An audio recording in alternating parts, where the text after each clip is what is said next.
Hey everybody, welcome to Geotech and More. In today's video on Geotech and More, I'd like to discuss the recent things that have been going on at Fender. They want shop owners that are selling Fender Stratocaster clones to stop selling their guitars. Now, Leo Fender himself is being bashed, the late Leo Fender, who passed away back in the 1990s. People are bashing him now, and he actually had nothing to do with that. He had no problem with other guitar manufacturers cloning the Stratocaster guitars. The only thing that he didn't want cloned was actually the Fender headstock. He wanted, Fender to keep that Fender Stratocaster headstock. Leo Fender himself actually left Fender in 1965, and he sold the company to CBS. And for a while, CBS was selling Fender guitars. Leo Fender actually started G&L guitars back in 1975. I believe it was 1975. So Leo Fender himself actually left Fender, and later on, he started Music Man. I believe he started Music Man guitars later on, and so like, and he created the Music Man guitars and stuff with a partner, I believe. So he had no problem, with what do you call it? People cloning the Stratocaster guitar or the Telecaster or any other Fender guitars.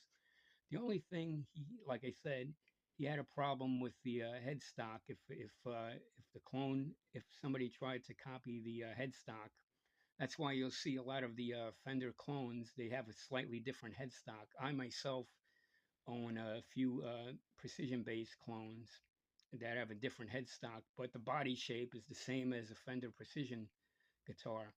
Now, I believe this is wrong for Fender to start this lawsuit because not everybody can afford a Fender instrument.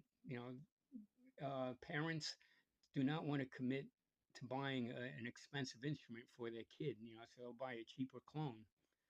So then, if the kid decides when he gets older, he wants to get a Fender or she wants to get a Fender guitar, later on, could buy a Fender instrument or a Fender Squire instrument, which is Squire is owned by Fender, but it's a lower price clone of the Fender itself, but it's owned by Fender. It's an official clone of the Fender, I guess you can say.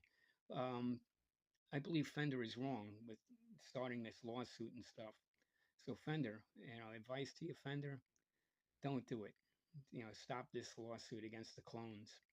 Sure, the other companies, the other guitar manufacturers, they should be creative, maybe change the design a little bit and all that, but there's no need to start this whole lawsuit against all these smaller guitar manufacturers. Uh, Many people are upset about this decision uh, from Fender now because of this, and people have stopped actually buying Fender stuff over this. So, Fender, my advice to you, and I'm a fan of Fender and stuff. I bought some Fender products. Don't do it. Okay? That's my advice. All right, and don't bash Leo Fender. Leo Fender himself, the creator, the late great Leo Fender, had nothing to do with this. By the way, Fender owns Gretsch, the company that creates Gretsch guitars as well. I don't know if they're going to do that with their Gretsch line of instruments. They own a few different guitar companies, and all these companies that are under the Fender umbrella, could be affected by this as well. So, Fender, my advice to you: um, stop this lawsuit. Let the clones go through. Okay, take care, everyone. Thanks for watching Geotech and More.